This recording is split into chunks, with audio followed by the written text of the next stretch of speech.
Well, first thing I want to say is I want to thank these extraordinary people who work here at Bellevue.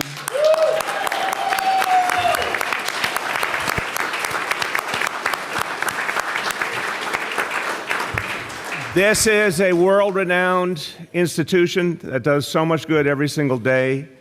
This is a place where I say this with tremendous respect to all of you. You, day in, day out, year in, year out, you handle whatever's thrown at you, and you do an amazing job. I remember vividly the days I got to spend with some of you during the Ebola crisis. There was no place better in America to handle that challenge, and you did it beautifully. And you're playing a crucial role right now, helping us address coronavirus. One of the very first people came to be tested in all of New York City came right here, and thank God that was a negative back when. Seems like a long time ago. It was only weeks ago. But we are depending on all of you and all your colleagues in the health and hospitals. And I can safely say we are in very good hands with all of you. Let's thank them again.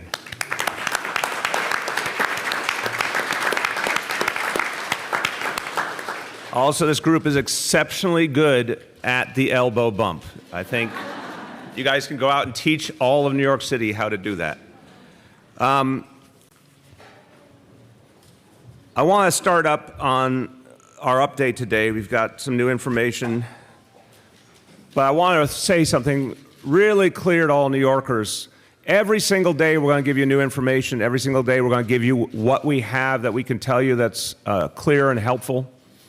But every single day we're going to tell you we're also receiving a lot of new information from our own experiences here in the city, from national sources, international sources, and every day we're trying to understand the exact right approach to take. The information changes day to day. We get new interpretations all the time. We get new strategies all the time. We're going to constantly update people, but you should assume a changing dynamic. This, we've dealt with a lot of things, but I think we can all say with coronavirus, we have rarely seen a situation that started with people not even understanding the disease to begin with because it was brand new. That's been the whole international community, medical community. And then we've all had to learn by doing. And our understanding of the best approaches keeps evolving. So you will hear change because the information is changing.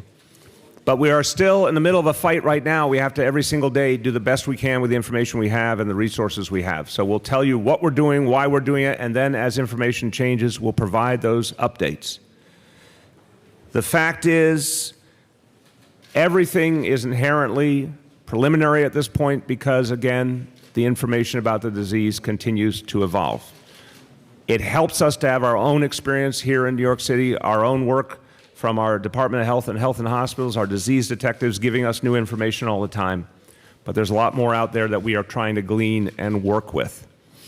The crucial point I made yesterday, and I'll keep saying it, New Yorkers are going to be able to have a really big impact on this crisis by your own actions. So the government is here to protect you, protect your health. We're going to do everything we know how to do. We're going to throw in every resource we got. But this one is participatory. This one is for everybody to be a part of the solution. The government cannot solve this alone. It has to be in every family, on every block, in every workplace. Everyone has to participate, from those basic things, washing your hands, hand sanitizer, covering your mouth when you cough or sneeze, onto the kinds of decisions we make in our life. Starting with being very sensitive to the vulnerable people. We have seen this over and over again. It's very consistent all over the world. People over 50 with the pre-existing conditions, that's the number one problem. If there are people like that in your life, support them. Be really careful, watch out for them. We need New Yorkers to watch out for their fellow New Yorkers, which New Yorkers are very, very good about. But if someone in your life is vulnerable, be careful. And the great example I'm giving, and I think it's a real life example, grandparents who want to visit their grandchildren. We all understand that. That's normally fantastic. But if a grandchild is sick, the grandparent should not be visiting with them now. If the grandparent wants to visit their son or daughter, but the son or daughter is sick, this is not the right time for that. So we really want to be clear about those common sense measures. The folks who are vulnerable need to take precautions. We need to support them as they take those precautions. Talked about employers being as flexible as possible, where you can have some telecommuting. We like that, we need that. Where you can't, we understand. Where you can stagger work hours, that helps. Everybody can participate. Literally every single person can be part of ending this crisis. So we'll keep giving information, and we'll keep updating people every step of the way. Now, folks want information. They want accurate information. Want to remind you, can go on our website, nyc.gov/coronavirus, nyc.gov/coronavirus, and you can text COVID, C-O-V-I-D, to 692-692. That's COVID to 692-692. I think it was yesterday we said 20,000 people have done that. Now 60,000 people have done that. It's a really good way to keep informed. We're going to give a quick presentation, then you'll hear from, I'll give a presentation, you'll hear from the CEO of our health and hospitals, Dr. Mitch Katz. You'll hear from the Speaker of the City Council, Corey Johnson. Want to thank for their partnership and the good work they're doing. Borough President of Manhattan, Gail Brewer, thank you very much. Councilmember Steve Levin of Brooklyn, thank you very much for all you're doing working with us. Let's give them a round of applause and thank them.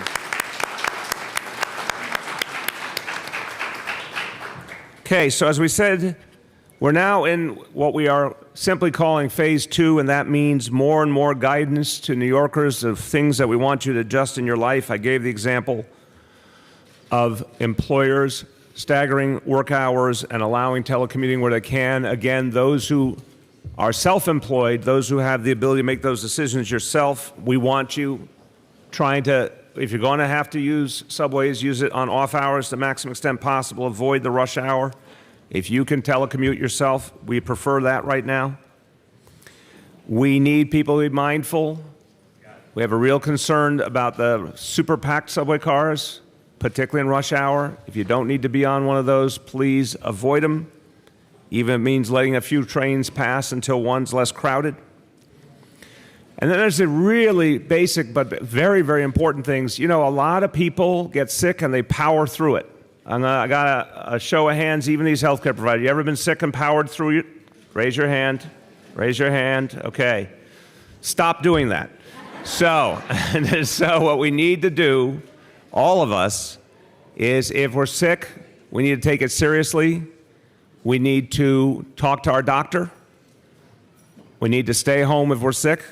Healthcare workers, obviously we depend on you, so the best way is for the healthcare, and Mitch will speak to this, healthcare workers sick, they get to be evaluated by healthcare professionals, and if they shouldn't be at work, they shouldn't be at work. If they can be, that's great, or with whatever precautions, and I want you to go in detail about that.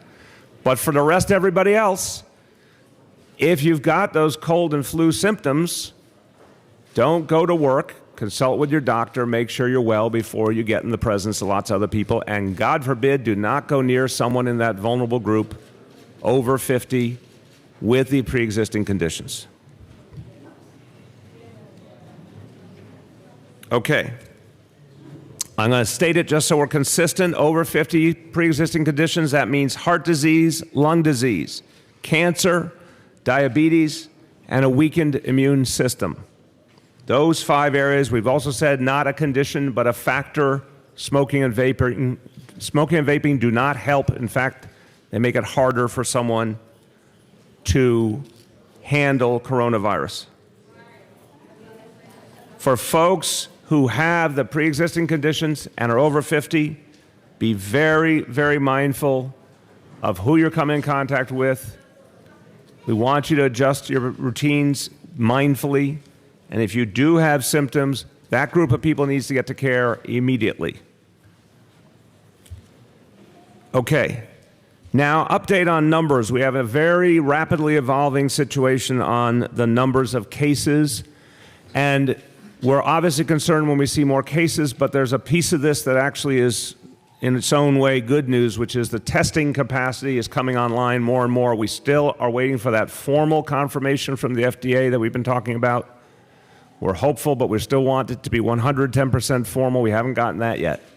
But The private labs that started up on Friday are now really ramping up, so we are starting to get more and more test results back. They're coming in so intensely now that being able to give you the detailed case breakdown, we're not in that position to do that at this moment because so many new cases are coming forward. We will, of course, when we can, give you updates on particularly pertinent cases. And again, what we have been doing historically, there was a good question yesterday. I want to just clear this up for all the cases we've given you up to date. The ones with detailed profiles were all New York City residents, but one exception, the original lawyer from Westchester County. And the reason he was counted among the city cases was he was diagnosed and hospitalized in New York City and remains in New York City. That was the one aberration. But now, with the private lab results coming in very, very rapidly, we're adjusting our approach because we don't get the profiles on each case as quickly as we were because of the sheer numbers. So again, we won't be giving across the board individual profiles. We will be giving them in particular cases. And we are happy to be getting more and more test results because it allows us, again, to ensure that people are getting the care they need, people are isolated, need to be isolated, and folks who are negative can go on with their life. As of 12 noon, so I gave a report yesterday, and then this morning we had a different report. Now we have another update as of 12 noon, working with the state of New York. The number now for confirmed cases in New York City is now 36. 36. That is 16 new since yesterday, and 11 new even since this morning at 7 a.m. when I last spoke about this. I said yesterday we're going to start to talk to you about people who have their cases resolved. The first two that we will get information on, but they are not yet fully through the process, are the two healthcare workers who have been in Iran. They are now asymptomatic. They're going through a first of two tests that will lead to them coming out of quarantine. We're waiting for the results soon on the first test, and they'll take a second in short order thereafter. If both those come back negative, they will be out of quarantine hopefully as early as the end of this week. So those are the first two that we will report on. As other people come out, we're going to give you those updates. Now, as of this is, I want everyone to hear carefully, this is a different time frame because this is the last information we have as of 10 a.m. before some of the newer information came in on cases. So this is probably dated by now, for sure, actually is dated by now, but at least it's somewhat helpful information. As of 10 a.m., the number of negative cases for New York City was 258. That was 57 new since yesterday. The number of pending tests, 195. So now what you're seeing is we're talking about, this is what we've been projecting, we'll be doing hundreds of tests a day. And that's where the numbers are getting moving so rapidly that we won't be able to do the individual cases the same way, again, with some exceptions. In mandatory quarantine, 30 people right now. Involuntary isolation, 1,980. So this is the context of community spread, which has only been with us since the latter part of last week, and intensive testing, which has really only been with us the last few days. Now we're going to see a very different trajectory in terms of the information flow and the numbers, and we're going to keep giving updates every day. Okay, a few quick updates in terms of the city. An issue that has been getting a lot of attention, rightfully so, around the country, around the world, is cruise ships. So the cruise ship terminals in Red Hook and the west side of Manhattan, those are licensed via the Economic Development Corporation. They are run by a private entity called NY Cruise. We are following the guidance of the CDC and saying to all New Yorkers This is not the time to take a cruise, so I just want to start with that. Obviously, the cruise ships have been a real focal point for problems. While our nation gets ahead of this crisis, this is not a great time to take a cruise. But if people do choose to take a cruise, specific actions are being taken. All the 2 terminals are being thoroughly cleaned throughout. And healthcare workers will be on site if anyone is leaving on a cruise for additional screening during boarding. Anyone who attempts to get on a cruise and has a temperature of over 100.4 will not be allowed on a cruise ship. So that's outgoing, and that's trying to guide our fellow New Yorkers on how to handle this situation and protecting all the fellow passengers. The obvious other question is the incoming. And on the outgoing, I don't have in front of me, but I'm going to turn to my team and say we should check with EDC on the outgoing cruises. We have the incoming. Let's get the outgoing dates. For incoming cruises, the next incoming cruise to the Manhattan Terminal West Side will be Sunday, March 15th. That cruise will be met by Department of Health officials, and the same standard of 100.4 degrees will be implemented in this case, meaning folks who are coming off that cruise with that temperature will either, if they're from New York City, depending on their overall health, they either will be allowed to go home into self-isolation or will be taken to a hospital depending on their health. If they are not from New York City, they'll be taken to a hospital or other healthcare facility right away. That's Sunday, March 15th. It's coming Sunday. The next incoming cruise to the Red Hook Terminal in Brooklyn is April 9th. So we won't be seeing much there anytime soon. On the issues related to the federal government, I mentioned that we still are waiting for the formal approval on the automated testing. Again, we keep seeing promising signs and some movement, but we do not have the fully confirmed formal approval. We need that right away. We've also talked about the N95 masks, which are particularly important for keeping our healthcare workers and our first responders safe. We definitely need more of these masks. The state, to their great credit, has kept a reserve. They gave us 120,000 new N95 masks. That's crucial. I want to thank the state for doing that. But we will certainly need more, and we'll need them soon. We're sending a specific request today to the U.S. Department of Health and Human Services for 300,000 more N95 masks, specifically for our health and hospitals personnel who need them and for our first responders.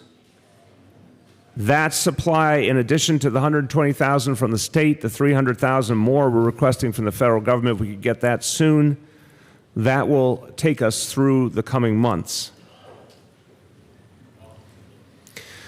Related to our disease detectives, we are working right now to double the number of disease detectives. One element of that will be training all school nurses to do this work, to do the initial screening.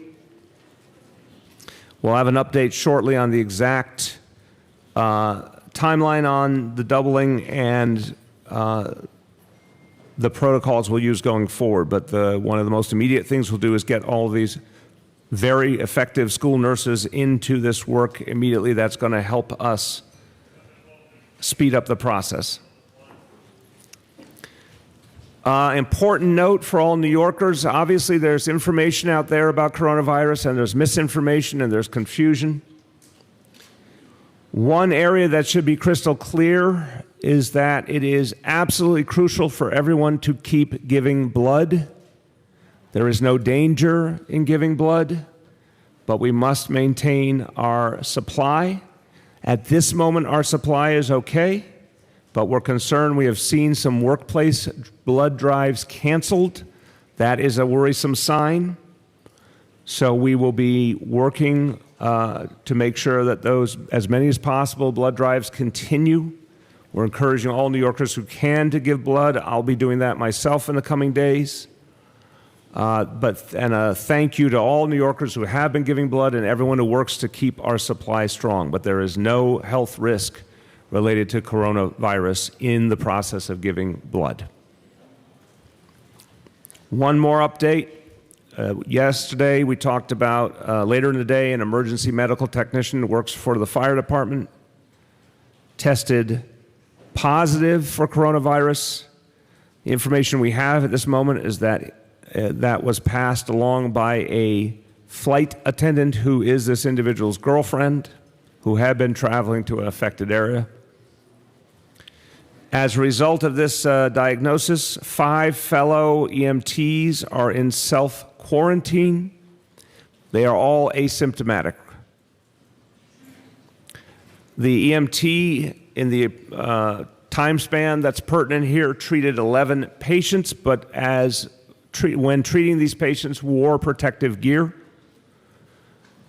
The Department of Health and the FDNY will be reaching these patients today to follow up and do the normal diagnostic work.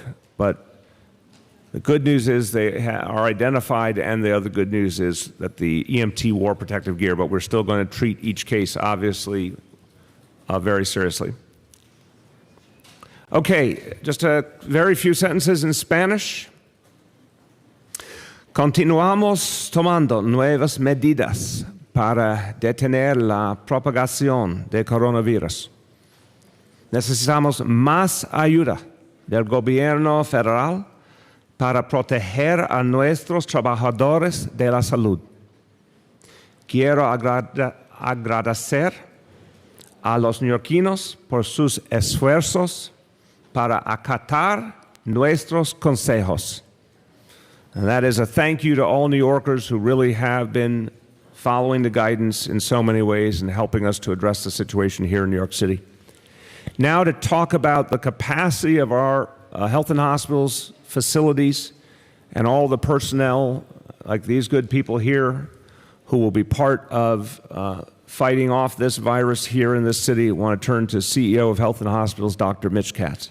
Thank you, Mr. Mayor, and thank you for having this at Bellevue. Bellevue is the longest-running public hospital in the United States, established prior to the signing of the Declaration of Independence. Bellevue was a leader in the HIV/AIDS epidemic. Bellevue was there to provide care with compassion, without fear, to provide the very best of care. Also in the Ebola outbreak, this hospital was the only hospital in New York State to successfully take care of somebody with Ebola who fully recovered, and to do that without any other infections occurring to healthcare personnel. This is a hospital that knows how, and knows how to do it with compassion, with love, with competence. It's also a public hospital, which means that people who are undocumented, people without insurance, they know that they can come here, they can come to Bellevue. They don't have to worry that they're going to get a bill that they can't pay, that they're going to be treated as unwelcome, with all of the negative anti-immigrant spirit coming out of Washington. How great that that's not true in New York City. It's not true at Bellevue, and I'm so grateful to you, Mr. Mayor, to the City Council for always maintaining that. We are prepared at Bellevue. We are prepared at the other 10 acute care hospitals of Health and Hospitals. We are prepared at our other 60 outpatient sites. We have known for several weeks that it is likely that we would reach a point where there would be many people seeking our services because of respiratory disease. As the mayor has explained, 80% of people who contract this virus will have little or minimal symptoms, but 20% will need healthcare services, and probably about 5% of those people will need intensive services, such as a breathing tube and a ventilator machine. We are prepared for that. We have been practicing. Bellevue and all our acute care hospitals have plans. Now, those of you in the the lay press may say, well, wait a minute, we've been hearing that hospitals are crowded, we've been hearing that ICUs are crowded already. How could you possibly be prepared to take on additional people? And the answer is that in an emergency, you change how you operate. You don't continue to operate in the same standard. So we are prepared at Bellevue and all of our hospitals that were we to have many patients with respiratory distress, we would rapidly discharge those patients who are in the hospital now and do not need to be in the hospital because they can be safely cared for at home. We would cancel all elective surgeries. So there is a lot of incredibly valuable work that a hospital like this does. We remove gallbladders, we fix hernias, we fix bones, we do arthroscopy, we do bariatric surgery, all very worthwhile. All that stops in an emergency. We have outpatient clinics. Health and Hospitals does 1.1 million outpatient visits a year. In an emergency, we will be canceling our outpatient surgeries, we will be canceling our outpatient visits, and we will be directing all our great physicians and nurses and technicians and physician assistants and nurse practitioners and pharmacists to our inpatient areas. We know where in every hospital, if we needed to set up intensive care beds. Someone thoughtfully asked the other day, well, but do you have enough intensive care bed? An intensive care bed is defined by the great nurse who is caring for the patient. It's not a physical space.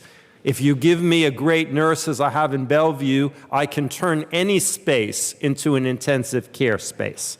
What matters is the staffing. What matters is having the appropriate equipment. We have at Health and Hospitals 376 negative pressure rooms. If we needed to double up negative pressure rooms, not something we would ever do in regular practice, where the overwhelming likelihood is you'd have two patients with different diseases. Of course, they would not go in the negative pressure room together. In the case where we suddenly have many people who've tested positive for COVID-19, we would be able to double up existing spaces. We have practiced on our masks. We have practiced on our gowns. We know the different levels of protective equipment that are necessary. We have implemented that in all of our settings. We very much appreciate the efforts on having more testing. That would make a huge difference for us, and we greatly appreciate the efforts that you, Mr. Mayor, and the City Council have made to make that happen so that we know who is sick, who is not sick, and that will allow us to take care of people. We are 30,000 employees strong. We will all be taking care of those patients. If we have a large number, Mr. Mayor, Mr. President of the City Council, we are ready, we are prepared. Thank you very, very much. Mitch, energetic report as always. Thank you very, very much. And now I want to thank again for his partnership and the great work he and all the members of the council are doing in spreading good information, helpful information, and helping to make sure that folks all over the city get to the help they need. Speaker Corey Johnson. Thank you, Mr. Mayor. I want to thank, of course, your Deputy Mayor and Dr. Katz and Dr. Barbeau and Commissioner Criswell for everything they've been doing around the clock. As you have said, as the governor has said, this is a rapidly moving and evolving situation, and so I think it's important that we continue to give as much information as possible to New Yorkers on a daily basis so they know where things stand.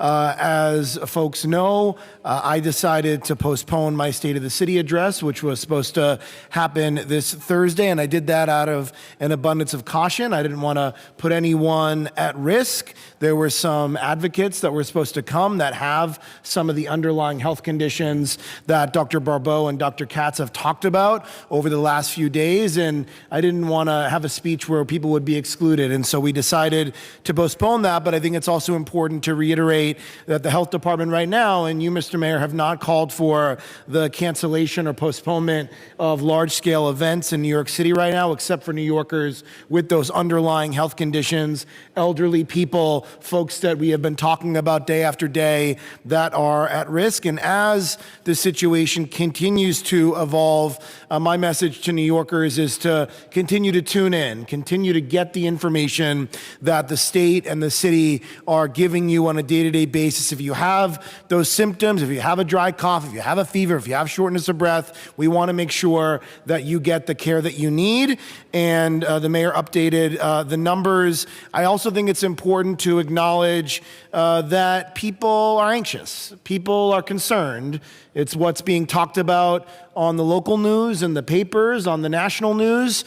We saw that the governor called in the National Guard in New Rochelle, and things like that understandably concern people. But I think it's important that even if you are concerned, even if you are a little fearful right now, that does not in any way stop you from doing the things that we have talked about day after day after day, which is washing your hands, using good hygiene, doing social distancing. If you're someone that needs to be doing that, taking those measures that we know will actually stop more people from getting sick. I just want to mention on the testing front that the mayor talked about, we need more people, we need more tests. It's really, really important. At this point in their outbreak, South Korea was testing 10 to 15,000 people a day and had tested 100,000 people up to this point. We need a federal partner that's going to work with us, and we need the FDA to expedite the automated testing that the mayor just spoke about.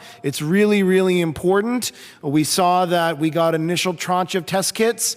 We may at some point and probably now need the additional test kits so that when we ramp up that testing that we have them, which is why it is so important that there is seamless coordination between the feds, the state, and the city. You've been seeing that collaboration from the mayor and his team and the governor and their teams, Dr. Barbeau and Dr. Zucker. You've been seeing that collaboration. We have seen at the national level, at the federal level, the president saying, I think, a lot of unhelpful and untrue things. And so to get real information, tune into the state and the city to make sure that you're getting this in a calm, even-mannered way that doesn't induce panic, but also doesn't downplay what we are dealing with right now. That is what is most important in the midst of what we are going through right now. As the mayor said, thousands of people are self-quarantined, which is a good thing. And the last thing that I want to mention, and I mentioned it yesterday, is that we are going to, and it is incumbent upon us as a city and the state. I don't know what the federal government is doing in this regard besides the emergency appropriations bill that they passed. We are having conversations about the budget. We are having conversations about, we're in the middle of preliminary budget hearings. The OMB, the Office of Management and Budget, is looking at this. The mayor can speak to that, but the council's paying attention to it as well. How is this potentially going to affect the revenue that comes into the city? What adjustments are we making? Are we doing additional investments in public health and in the other areas that we need? And we are having those conversations, and we'll be ready to make those adjustments together as we see fit. So I just want to end by saying, please take the precautions that you're hearing every single day. Wash your hands, look out for the symptoms, do the things that people are talking about, and lastly, imploring the people at the federal government to work with us, to expedite this automated testing, to do what we need with a good federal partner. We need a real federal partner to help us through this crisis, and continue to pay attention to what the governor, the mayor, and their health commissioners continue to say every single day. Thank you, Mr. Mayor. Thank you very much, Mr. Speaker. We'll do questions. I'm going to start on this side. Again, let me do my simple ground rule up front. I'll start on this side. I'll go to that side. Everyone, one round first for everyone, and then if there's anything real pertinent, we'll come back on. Go ahead. Mr. Mayor, the city has told people to not wear masks because masks cannot protect you from being infected, only can prevent sick people from infecting other people. But at the same time, you said medical personnel need N95, and you said one of the transmission ways is like people sneezing to your face. So can you explain the rationale of cannot incur into. I will start, and then our health professionals can go into more detail. One of the things that's clear about health personnel is they are constantly exposed to people. And the difference, I would say, from what we've seen so far, and again, everything, this is preliminary based on the knowledge we have of this disease from only weeks of everyone even knowing it existed and trying to constantly update our knowledge. But there's a real difference between the interaction that everyday people have with others versus when a health professional sees many, many patients in a day in much more intimate dynamics. So I think there's just a fundamental qualitative difference, but take it from there. So it's incredibly important. Is yours on? Yes, okay. Yeah. It's important for us to first and foremost protect our healthcare workforce. And it is imperative that they have the equipment that is needed in order to ensure that when they are seeing patients that are potentially symptomatic with COVID-19, that they are protected. Because if we, as we anticipate, have more individuals diagnosed with COVID-19, and we have healthcare workers that are also affected, it then starts affecting the capacity of the healthcare system. And so that's why it is one of our central areas of focus.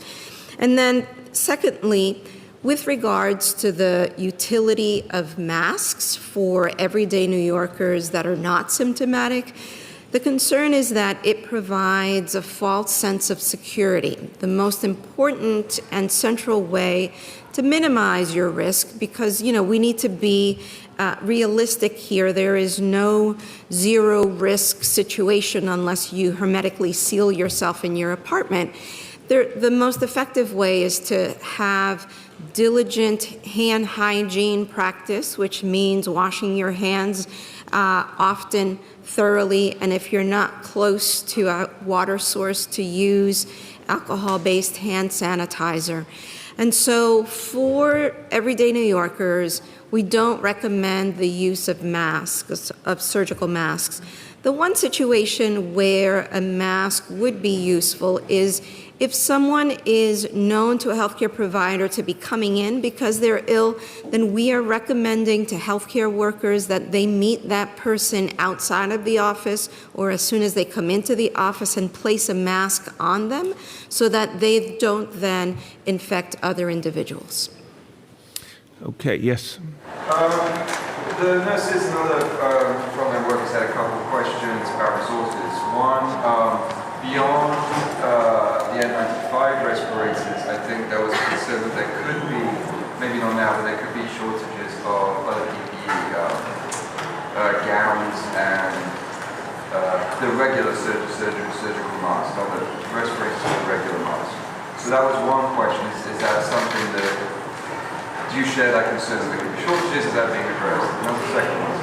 The surgical masks, we have a very, very large cachet and are not at all an issue, and the gowns the same. So those are not where, as the mayor has appropriately called for, it's in the N95 masks where we want to make sure that it's not that we have enough for today, but what the mayor and the speaker want to make sure is that we have enough to get us through September. The other question was, is there a plan you can describe for offsetting nurses and other healthcare workers who have to quarantine? Is there a plan? What? I couldn't hear that. If nurses and other healthcare workers have to start quarantining, what's the plan to sort of address that sort of, So I'll start and pass it. Again, that's a standard procedure. Some of that will happen inevitably. Remember that, we're going to take a whole host of precautions to keep our healthcare workers safe to begin with. If some end up having a quarantine, that will happen, and then they'll come out of quarantine and be back in the game. And we're going to clearly work to make sure that there's sufficient personnel at all times, including by adjusting away from those less necessary procedures. Do you want to add anything? I think you've said it well. Okay, go ahead. Yeah, Mayor, on the budget, I was wondering if you could say what your thinking is now about the potential adverse impact of the virus on the economy, and if you're contemplating budget cuts, anticipating maybe even a recession coming? A couple of different things. I mean, the immediate thing we're looking at, working with the council, obviously, is relief for small business. We announced a couple of initiatives that will be added into the budget. We'll look to see if there's other things that we need to do. In terms of revenue forecasting, we will do that as part of the budget process, which culminates in the next 6 weeks or so. So we'll have a lot more information. The stock market dynamic is deeply troubling. This morning seemed to be a little bit better, obviously, but we got to see this play out. Clearly could have an impact on revenue in terms of the finance sector. We're very worried about our businesses and drop off in sales for them, and obviously that has revenue ramifications in many ways. So yeah, it's very much in our mind, but it's too early to have a number, obviously. We will have to make adjustments accordingly, but that will be against the backdrop of where our revenue was in general. So in terms of cuts, it's too early to say because we have to see the overall revenue picture. All of that will be revealed when we do the executive budget. You suggested that people avoid rush hour subways and instead bike and walk to work. Yes, if they can. Right. There are some people who are still afraid because of cars parked in the bike lanes and just lack of protected bike lanes. Yesterday, Transportation Alternatives asked for a list of specific demands to make it safer. Can you immediately commit to any of those? I haven't seen them. I'll happily look at them. Look, we obviously have devoted a lot of police resources to clearing out bike lanes. We'll keep doing that.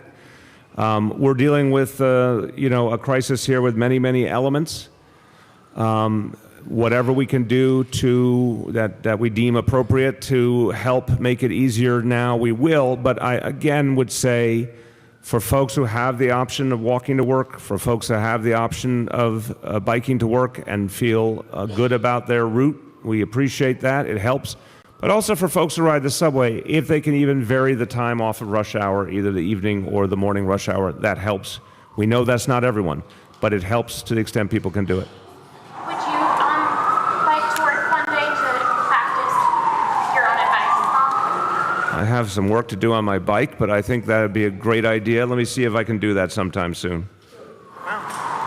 Go ahead. Mr. Mayor, there's been some concern about inmates in city jails, on Rikers and other facilities. Any sense for whether there are protections in place, any plan on the part of the Department of Corrections? We've talked before about the fact that there's a constant screening going on. Everyone new comes in. If there's any health issue that we are concerned about in general, and specifically coronavirus, they're immediately taken to healthcare facilities within corrections. And everyone's been instructed that if they see any symptoms to isolate the individual immediately. I'll check. I don't know of, and I'm looking up and down the line to see if anyone knows different, but I don't think we have any reports of any instances of anything within Department of Corrections. Back there? Can you talk a little bit about the Staten Island EMT worker who tested? Say again, I'm sorry? Can you talk a little bit about the Staten Island EMT worker who tested positive for the coronavirus? Did his girlfriend test positive too? You mentioned she's a flight attendant.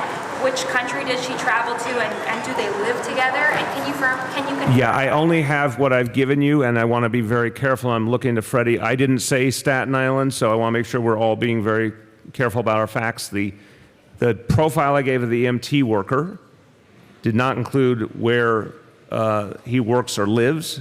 Is there a Staten Island nexus? We believe so. Okay, so I just,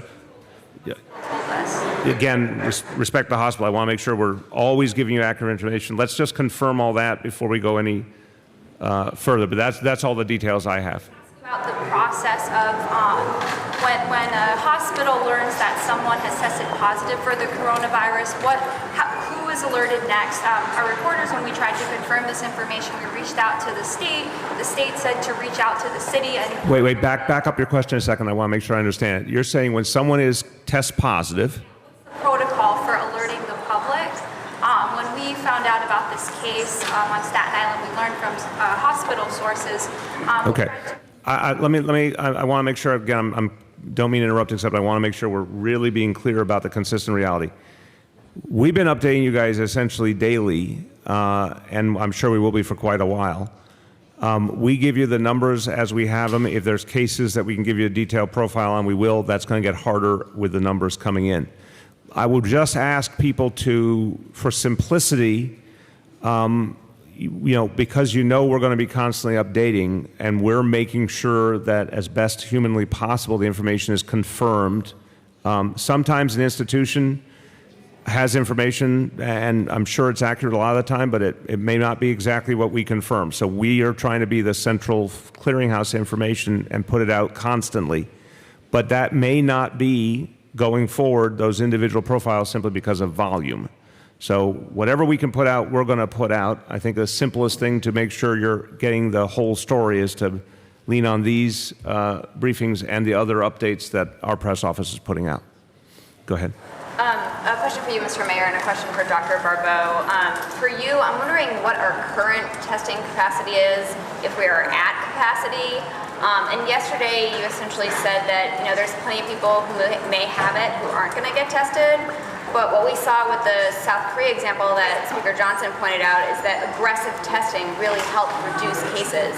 So it seems like you said you're looking internationally. I want to make sure, I'm sorry to interrupt, I want to make sure whatever sentence you're quoting from, I want to make sure it wasn't a misunderstanding. We've been talking about aggressive testing for weeks and weeks and wanting to test everyone who should be tested. I think we all agree there are people out there who may have symptoms we never hear about, including folks who have very mild cases. But I want everyone tested who should be tested. That's absolutely why we've been clamoring for more and more testing. So I don't know what you're referring to, and bring it up when you have it. Message of the city has been 100% clear. People who should be tested, we need that testing capacity so we can do it. Volume, we're now around hundreds a day. We need that capacity to get up to thousands a day. Hopefully, again, this FDA approval is going to come presently, and that's going to allow us to do that with the automated testing. So the capacity is hundreds, and you're testing hundreds. It's public health lab, H&H, private labs, everyone together. Hundreds per day is the capacity currently. The turnaround time is slower than we want. The number we can get to is less than we want. That's why we want the FDA approval. Just for Dr. Barbeau, several positive cases have been healthcare workers. Are you looking at doing more widespread testing as a precaution of city healthcare workers? So when we have a positive healthcare worker, we work very closely with the state to ensure that we are monitoring the healthcare workers and ensuring that they go through the appropriate quarantine time frame. The testing for healthcare workers is the same as it would be for everyday New Yorkers, right? We test people who are symptomatic. We don't test people who are asymptomatic. If someone has had an exposure that we are concerned about, then we do that testing. Given that they're in such a vulnerable position treating patients, is there no consideration being given to just across the board testing healthcare workers? That's why we quarantine people who may have had questionable contacts. Again, if someone is asymptomatic and we test them, we don't want to have a false sense of security that they're actually negative. That's why we want to align testing with symptoms. Following up on that, NYU Langone told Politico that the city health department is turning away patients from testing. And so I wanted to get a sense of how you're determining who gets tested and what capacity you're at for testing. Yeah, again, we always, I want to get back to our basics that we've talked about several times. I don't know who said what at NYU Langone, and we always welcome getting that information and being able to check it against our reality, so I'm glad you're raising it. The City Public Health Lab, we've said previously, has limited capacity. That only started up a week ago Monday, to be clear, because that was when we finally got the federal approval. The H&H has substantial capacity, working with the private labs. That's where the real numbers are, is those private labs. So if there was an instance where the city health lab did not have capacity at any given moment and we were diverting to other labs, that would be normal. But I don't know what NYU Langone is saying. I'd like to hear a very specific instance so we can respond to it. Story, but to also follow up, the New York Times had an opinion piece of a woman who went to 3 emergency departments to try to get tested for coronavirus and was told, sorry, you're not hitting the qualifications for testing. So Dr. Barbeau, can you kind of explain what the triaging process looks like? Do you have to have a certain amount of symptoms plus saying, oh, you came from this geographic spot to actually get tested ahead of somebody else? What is that process, and how do we prevent people from coming in and then they can't get tested, come back, and are possibly shedding the disease up to 6 days or 7 days? So I think it's important to first sort of level set and realize that the testing criteria have been evolving by CDC. You know, initially it was a very specific part of China travel, then it broadened, and so I think it's illustrative of the fact that this is a rapidly evolving situation, and guidance for testing has been changing as we learn more and more. Recently, there has been a loosening of those testing guidelines so that we are now focusing on testing symptomatic individuals, and there's no longer that threshold of having to have a travel connection. And so it's unfortunate that New Yorkers who had been previously, you know, trying to get tested went through that. And I think it's a real thing. I've heard the same thing, and it's very concerning. And so that's why we tighten up all of our possible connections with healthcare delivery systems so that they are on top of all of the new developments. So recently, today is what? Tuesday, Wednesday? Tuesday. So yesterday, we issued a health alert to all doctors, making sure that they were aware of changes that have taken place and how they can order labs directly from commercial labs. Last question. Are we at maximum testing capacity as is right now? Right now, we have the capacity to keep up because, I mean, you're seeing these numbers evolve. We're getting hundreds of tests that we need to do, and we have the ability to do hundreds of tests. What we don't have is the ability to get them back in real time, and that's the problem. So every test that comes in is sent to a lab for testing, and there is capacity, but the turnaround time is slower than we need it to be. And we need that capacity to keep jumping up because the number of cases will likely keep expanding. We want to get, again, we're trying to give you as much information as we can get. It's just getting harder to get all of the information we'd like out quickly. But we're still seeing, a lot of tests out pending. We're still seeing a lot of negative tests. As I said, as of 10 a.m. from day one, we had 258 negative tests. So, we want as much testing as we can get done. One more step, and I think we'll be at the point that will sustain us for a long period of time. Please. We are in the hundreds. The commercial labs will actually push it to the thousands. Sorry about that. We are in the hundreds, as the mayor is saying. The commercial labs will increase our capability in the thousands, but also please make note of what the mayor is emphasizing. We still need the FDA to approve the automated version of the testing as soon as possible, because that's what is going to make the difference. That's what is going to get us to what the speaker is mentioning in South Korea, 10,000 a day. Go ahead. So 2 questions. The first is, I know you said you're looking to double the number of disease detectives. Can you tell us what that number is, what we're at now, and what you would like that number to get to, Dr. Barbeau? Currently, we're at 50. And you'd like to get it to 100? Yes. Yeah, to begin. We might go farther than that soon. And my second question is, I know you mentioned earlier that the doctor who would travel to Iran, who tested positive, they're going through separate tests, she and her husband, I guess. Is that? There's 2, I'm going to use a layman's term, there's 2 checkout tests. So when you're coming out, you're a healthcare professional. These were obviously our first cases. So when you're a healthcare professional, you have to take 2 tests on the outbound that both come back negative. So they've taken the first test, we're waiting for the results. They get a negative, they take a second test. If they get a negative, then they're cleared to go. Is there a plan, I guess, to retest some people who maybe had tested negative, especially if they had a long time exposure, like the wife of the Westchester attorney and some of his coworkers? I'm sorry, the Westchester attorney's coworkers. I mean, do you do follow-up tests in case it does show up after? What's the protocol on that? Right now, as I mentioned, we want to align testing with symptoms because that's going to give you the highest probability of having a test that gives you the best information. There is no indication that once the incubation period is over, there's any need, and especially if the person's asymptomatic, that you need to do additional testing. Jeff? Mr. Mayor, how many actual test kits does the city have available, and how many have you actually used at this point? Yeah, the kits thing, I think, no, not challenging your question, just for clarity, I think that kits is misleading, is the capacity each kit allows for. So who can speak to the total capacity we got from day one and where we're at vis-a-vis that? So each kit contains 1,000 tests, and we have 2 kits. So that would be 2,000. Yes. But our daily capacity in the public health lab is physically limited.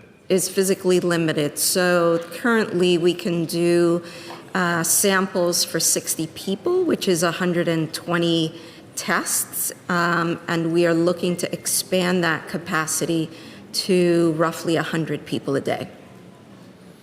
Okay. Yes. I want to clarify something. You said there's a slow turnaround for the test result. How long does it take? And when you're talking about the automated test, is that an immediate? Automated tests is hours. Existing tests through the public labs is days. I think we're talking about can be 3 or 4 days. Way back. I wanted to ask you about the Uber driver testing positive. Have you guys done any researching on the riders and how they've been affected, or whether or not they've come down with anything? And the other question I wanted to ask is, there was a pre-K teacher who sent out... Can we, actually, I'm sorry, just let's, it really helps me if you just stay on one topic at a time. I'm not going to go anywhere. So on the first one, so we're constantly monitoring, and we're trying to support the drivers and certainly give them good guidance. And one of the things we talked about, this is based on the healthcare professionals, that real simple thing of opening the windows is exceedingly helpful, circulating the air. I don't think we have a case so far that we believe links to being in a car service as a passenger. So nothing that's come up that we know of. So in terms of surveying, I mean, obviously we're looking across the entire city for anybody who may have symptoms and needs to be tested. But I don't think we're hearing anything particular from the TLC sector. Anyone know different than that? No. No. You guys have gone through all of that, drivers, riders, and checked them out to make sure... No, of course we haven't gone through all drivers and riders and all that. I mean, again, let's be clear what I'm saying.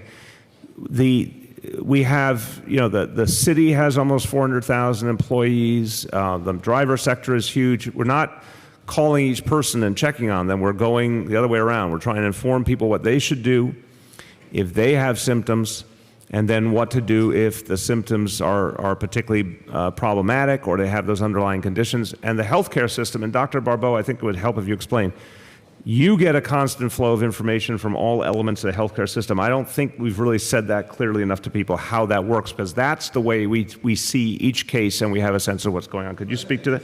Right. Hold on, just let me do this and we'll come back to that. So we do. We have close collaboration and contact with all of our hospital partners, so that if there are individuals that are of particular concern, we certainly get early alerts from them. And additionally, we work very closely with all of our partners in the ambulatory sector. So we have a pretty well-knit system whereby providers have access to physicians within the health department through our provider access line to ask us questions about if they have doubts of who they should be testing, if they have results that may be concerning. And that is a system that is available to all physicians. I think what I'm going to just press, and we'll come back to your question, is more the automatic, the mandatory information sharing that physicians have to do in terms of certain cases. The way you get a flow of information, your early detection system, I hope people understand how much information is flowing to you all the time. And if you could make that a little bit clearer, it would help people. Certainly. So there are ongoing surveillance systems that we have that are data-driven, where we look at what the influenza trends might be coming from hospitals. We look at what the visit types are through their emergency departments, and we can view that on an hourly basis. So we have a fairly good temperature gauge of what may be happening in our emergency departments. So you're talking also about the individual driver. Right. So what we know about the driver is the family contacts for sure, and we went over that the other day, and everyone else is asymptomatic, at least as of the last report we had, and they're in quarantine. In terms, again, this was a Nassau driver, so we're not in a position to track the Nassau contacts. I don't know what the latest is, if we've heard anything from the Nassau Health Department on that, if there's any news on that, but we can try and get that for you if we don't have it. So my understanding is that we have not identified additional close contacts that would need to be evaluated. Right. And again, being in a car per se would not necessarily be the issue. Now, you had another question?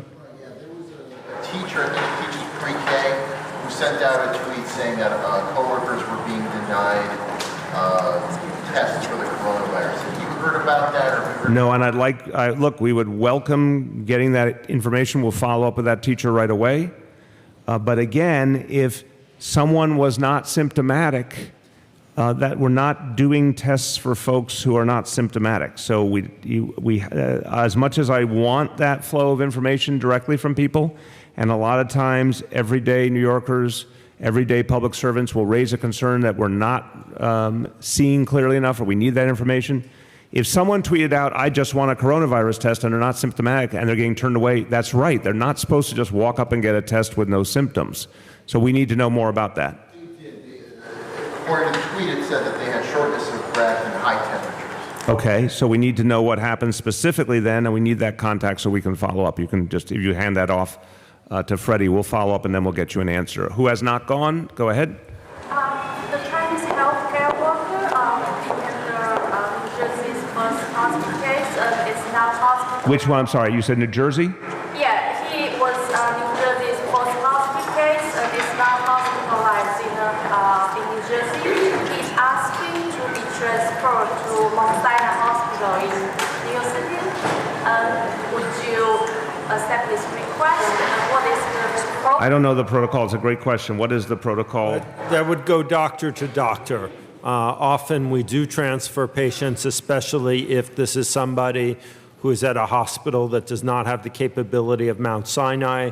It would make sense that they would then take on that patient. Okay. Anyone not gone? I don't think you've gone. What is the city doing in order to kind of dispel fears and handle misinformation spreading within the city's homeless community? What? I'm sorry, the last part. Oh, which community? About the homeless community. Right. We've spoken to this in a number of the press conferences. Our outreach teams, which we're already extensively connecting with the homeless, are doing that very systematically. And I'm waiting to get numbers back that we can share with you. But there's an ongoing outreach function. Remember, the street homeless is between 3,500 and 4,000. Most of whom we're in regular touch with through our outreach workers. They're looking for folks who may have symptoms to get them to care, giving them information. If anyone's in grievous need, of course, we can get them to care, whether it's voluntary or involuntary. But so far, I have not heard of any cases or symptoms among the homeless that needed follow-through, but we'll get you more on that as soon as we have it. Okay, anyone who has not gone, just want to try this once? Okay, round two. Go ahead. Just somewhat related to that, I know you spoke yesterday about your homeless outreach workers, visiting up with the individuals that they know of. Is there anything specific being done to check in on the homeless who are frequently on the subways? And somewhat related, state health officials said today that actually the virus can survive on metal and plastic for days, not minutes, as your health officials have said. Can you explain that? Yeah, so two very different questions. On the homeless and subways, it's the same exact outreach effort that we've been doing now for months, and it is social services and NYPD. And the guidance has been given to everyone. If anyone's symptomatic, we want to try and get them obviously immediately to care.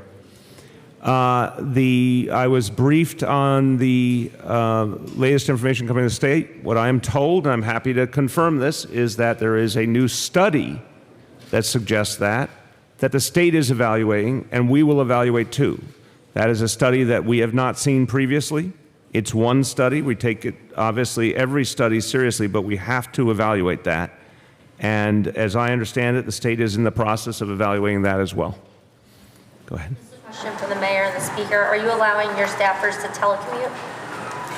I can say for the city, we're looking at and trying to act quickly on those who can. Now, we are different from the private sector, obviously. We have a lot of areas of work in New York City government because we do public service. Bluntly, the private sector is there to make money, and God bless them. But they have more flexibility in some cases than we have. But a very, very high percentage of city employees can only do their work by being out in the field or being at a government facility. But where we can find some space for telecommuting, we're going to try and do that quickly. That's an ongoing effort. We'll know more about that soon. We're looking into it. We haven't started it yet. We've been having conversations with DCAS, the city agency that makes decisions for agencies across the city on these type of things, in conjunction with the mayor's office. But we are looking into both telecommuting and also staggering work hours. Those are things that we're looking at. We don't have a final plan yet, but the last few days we have been trying to put a plan in place. We tried to look back and see what happened during Hurricane Sandy, what happened during 9/11. Were there lessons to be learned as it related to government workers and measures that they took? And so we're looking at the past to see if there are lessons to be learned that will inform a potential policy that we figure out towards the end of this week, I think. My assumption, please correct me if I'm wrong, is that the council staffers can do work remotely, whereas like maybe some city agency workers would be able to do that. So can you speak a little bit to what those roles would be and like the reason why I guess there's such a delay? Yeah, it's complicated. So it's complicated because when we talk about city council staff, you have the district office staff who work in the members' offices who are dealing with primarily constituent and community-driven issues and complaints. And so a lot of constituents are calling local council members' offices wanting to get information. So if you didn't have folks actually at that telephone, you'd need to find a way to redirect those calls in an appropriate way where you're still being responsive to New Yorkers as their local elected official. That's number one. Number two is the way we currently track complaints in the council is through something called CouncilStat. And CouncilStat does not have the ability to be remotely accessed. It can only be accessed from 250 Broadway, the central offices, or the member offices for security reasons.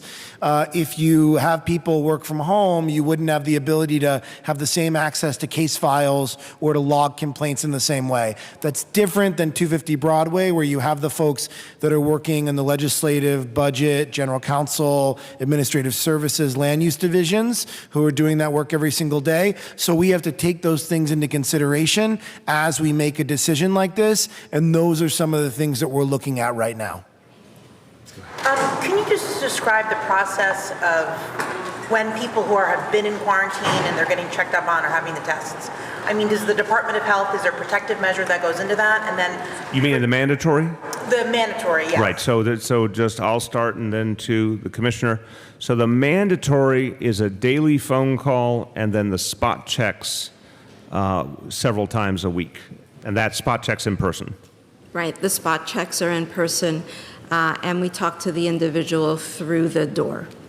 And the second question is, I know with this cruise that's coming into the west side of Manhattan on Sunday, you know, let's say a New York City resident gets off, is there any kind of checking to make sure, okay, you have 100.4 higher fever, you live in Brooklyn, of how they get home? You know, is there concern of maybe someone says, I want to take the 7 train home, and is there that then a concern that someone who may have it, who hasn't been tested, has it? So Yeah, it's a very good question. I think, this is sort of uncharted territory to us, greeting cruise ships. So I think we're going to have to figure out the right way to do that.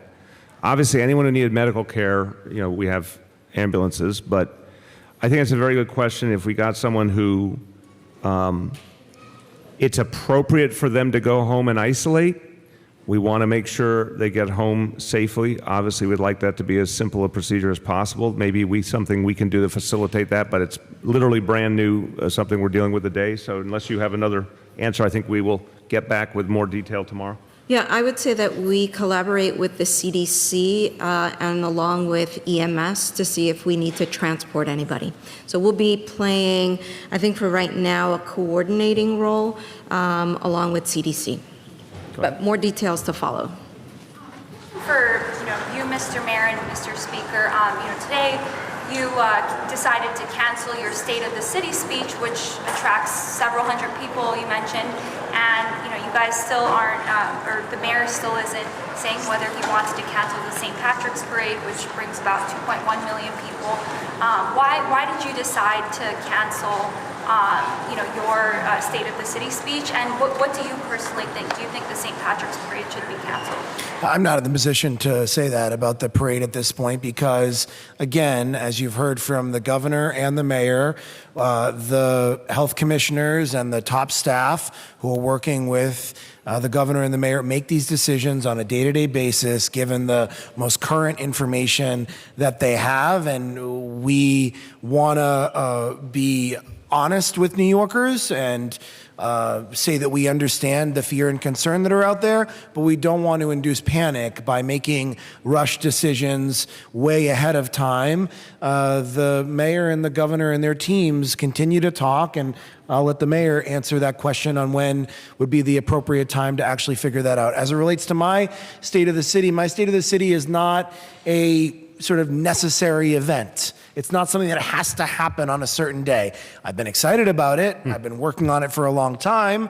I've been practicing the speech. I've been doing a tremendous amount of work in the last many weeks and months, but it's not really about that. It's about, in this situation that we're in right now, for events that are not entirely necessary, that can be postponed, especially when I was going to have, I think, a significant number of people coming that have many of the underlying health issues that you've heard about every single day, and I didn't want to cut those people out of the event, and I didn't want to in any way endanger them by having them come to the event. So out of an abundance of precaution and talking to some of the people who are at this table here, we made the decision to do this, and I hope that at some point we can have it in the future, but it's out of an abundance of caution. And on larger wide-scale events that you're talking about, public events like the St. Patrick's Day Parade, again, I want to hand it off to the mayor. He is looking at this information every single day to make determinations like that. Exactly right. And so let's just separate this into two concepts. Any organization, any business that is holding an event and makes a decision that they want to cancel the event for their own reasons, that's their right. But the question of the city's decision based on I agree with what the speaker just said, every piece of information we take in daily, hourly, all the work we're doing with the state, et cetera. We are not canceling any events until and unless we say we're canceling them. It's as simple as that. So it's not, with real respect, your question suggested indecision. There's no indecision. We're not canceling events. That's today at this hour. If at any point we decide to cancel some events, we'll tell you, and we'll tell you why. If we cancel others, we'll tell you, we tell you why. But based on the information we have, we are not canceling events. Wait, anyone who has not gone around two, go ahead. I had a couple of questions. The first was about the CUNY system. I know a lot of universities around the country are reacting to Corona. But at what point would you do something different? We don't control the CUNY system. The state does. And again, we respect the state as making a variety of decisions. We're working closely with them, but they obviously have the right to make their own decisions. I would say with the private universities, we certainly want to make sure they're consulting with public health officials as they're making their deliberations. The fact is, we've seen different things from different universities, although most of them seem to be following a pattern of they're actually keeping a lot of activities going, dorms open, et cetera, but going to distance learning because they feel they can do that easily. But the CUNY decision would have to be made by the state. About the Port Authority director, I know you mentioned earlier about the EMS worker whose girlfriend was a flight attendant. Have you been able to figure out what his contact was with somebody with Corona? I don't think we have all those details now, and again, that's part of the reality of more and more cases, and we're catching up on the profiles. That one's obviously high profile. So we'll make it a point to come back for the next briefing with the details on where that stands and the tracing of that case. Back there. I want to circle back to the mask issue. In the Asian community, a lot of people have already purchased the masks. And at least one senior center got donation of hundreds of masks. But they don't dare to distribute it to people and don't dare to wear it because they are worried that that's going to be against the city's recommendation, and they will draw hostility if they wear masks. So what's your advice? There's no hostility. I don't understand that. And if there's any, again, a lot of you in the media are talking to people who have concerns. We want to know who those, not in a negative way. You can do it very discreetly. We need to know who is misinformed or has a concern or needs help or needs information. If you'll flow them through to our press office, we'll follow up. There's no hostility. If a senior center wants to have people with masks, that's their choice in a free country. We're not advising it. Right. We don't believe, where we believe the masks are necessary are for folks who are constantly working with people in a healthcare setting, for example, on folks who are already sick to protect them from spreading. But it is a free country. If someone wants to wear a mask because it makes them feel better, that's their right. Doctors, am I saying anything wrong here? Nope, I agree. And people do wear masks on regular day before this. And Yes, so this if is not the it makes first time, someone right. feel better, we're not. That's great. And there's not going to be any hostility. There's not going to be any negative consequence. Bill, can I just say one thing, Mr. Mayor? I mean, if you're talking about hostility from the public, if you're talking about hostility from New Yorkers, then we have said at every single press conference over and over and over again, and there have been some incidences that have been put on social media of New Yorkers being attacked, discriminated against because they are Asian and wearing a mask in public. What you're hearing, I think, from the mayor is there's no hostility from anyone in government for them making those decisions. But for New Yorkers that may be discriminating against people, the mayor will keep saying it, the governor will keep saying it, the health commissioner will keep saying it, I will keep saying it. Unacceptable. Cut it out. You're making the situation worse in New York City by inciting more fear. We need to treat each other with respect. We need to take the precautions, but that does not mean discriminating against someone because they are Asian. It does not mean discriminating against someone because they may be Jewish. No discrimination. Let's go by the facts. Let's not go by fear. Let's go by science. No hostility towards anyone in New York City. It doesn't help anyone. Exactly. I want to thank the speaker because he's been outspoken on this point, and I appreciate it. Look, discrimination is illegal in New York City. Let's just go back to the beginning. A number of us have gone out into Asian communities to show solidarity, to remind people to keep going to communities and shop and participate in the life of the community. I'm going to keep doing that. You will see me out in the community more. But discrimination is illegal, it's immoral, and for any discrimination that violates our human rights laws, there will be consequences. For anything that constitutes a hate crime, there will be an NYPD investigation. So I've heard people, I know people are very, very fearful and concerned in Asian communities in general, and particularly in the Chinese community. My message is abundantly clear. New York City stands with you. If there's any instance of a hate crime or discrimination, we need it reported immediately. You can call 311 on terms of any discrimination. You can call the NYPD, obviously, or go to a police precinct, whatever makes sense. We want to get all of those reports so we can follow up and ensure there are consequences against the perpetrators. A few things about the tests. With that batch of 2,000, can you say what are the plans to replenish that once all the tests are used? So we will put in an order to the CDC. The one thing I will say is that with the increasing capacity of the commercial labs, we are looking forward to having, as was said earlier, the capacity to do thousands of tests across the city. Confident the CDC can meet the demand from the city? I think it's other companies that are also providing reagents, and so I think all of us together, initially we had thought that the CDC test was going to be ready to go at a particular time, and they had internal technical issues, and so I'm sort of hedging my bets, to be totally honest, because it's not something that we control definitively, but we are certainly looking forward to receiving the next batch when we need it. And I think I'm sorry to follow the question, just to prompt here. Look, when we started out, again, remember as recently as a week ago Monday, we didn't have any of this stuff, and that was really, really problematic. Having it first be our public health lab, then expanding to the private labs, but that was great. But the vast majority of the capacity is the private labs. We're working well with them. Again, the automation will be a whole much better situation.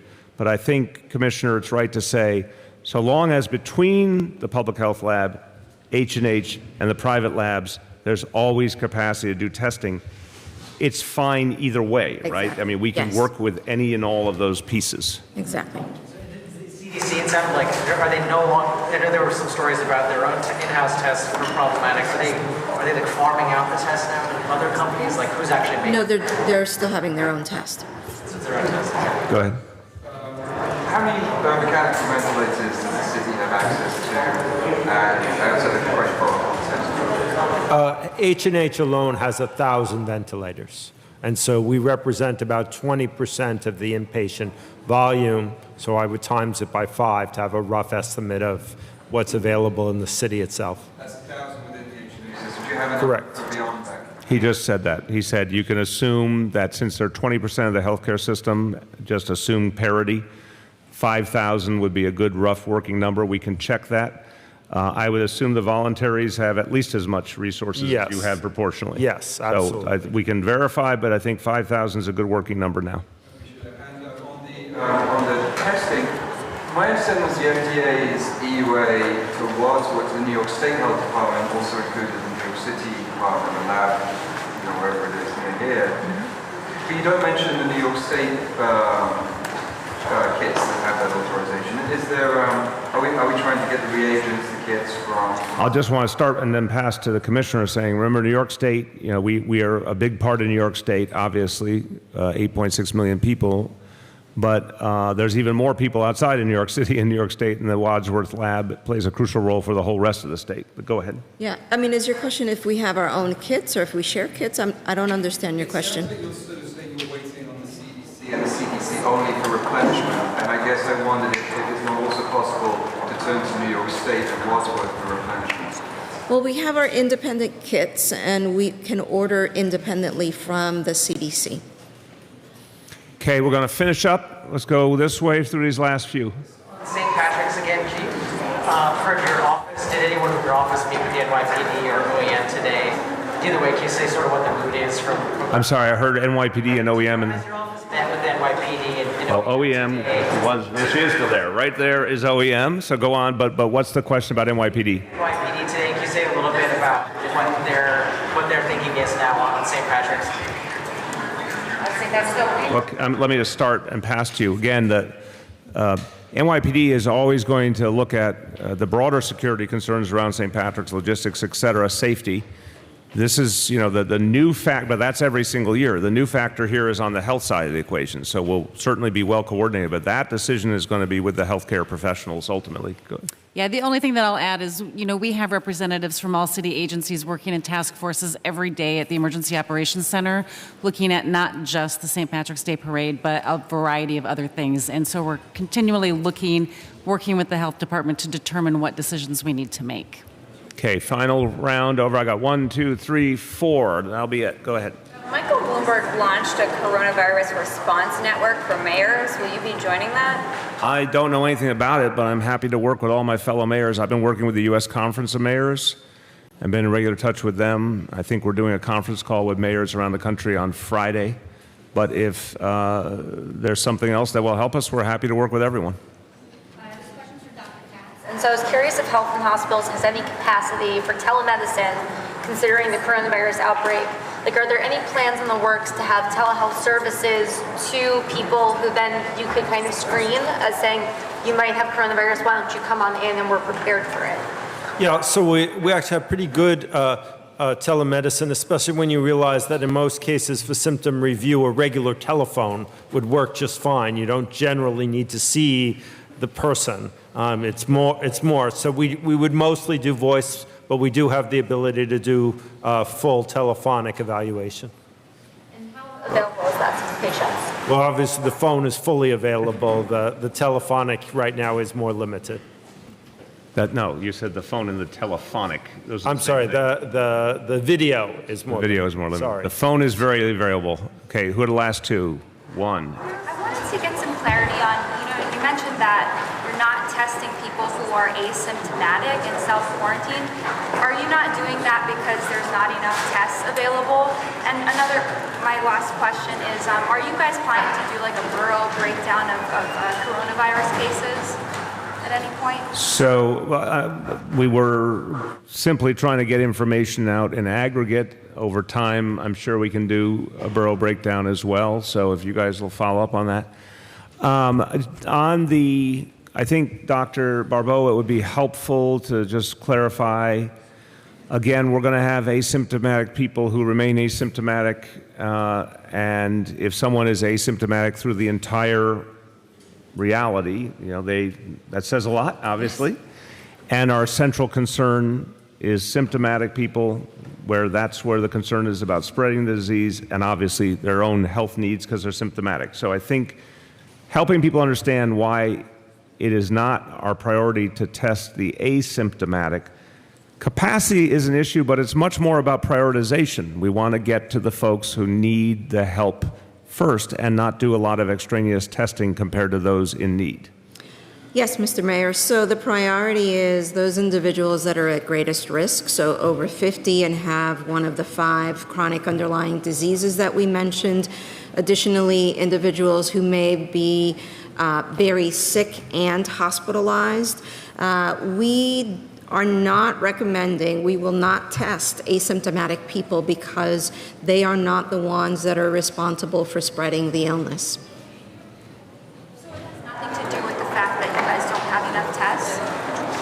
It has to do with prioritizing the people we should be focused on. And again, we started with a very limited testing supply. We're now getting more and more. If we get the authorization on the automated, we'll have an abundant supply of testing, which is really what we want. But this is about testing the people who need to be tested.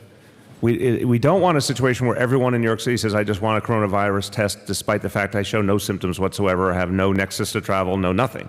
It's much more pinpoint than that. And again, against a city of 8.6 million people, the numbers still remain very limited. We want to focus on the people who have a need. Just 2 questions on the kits.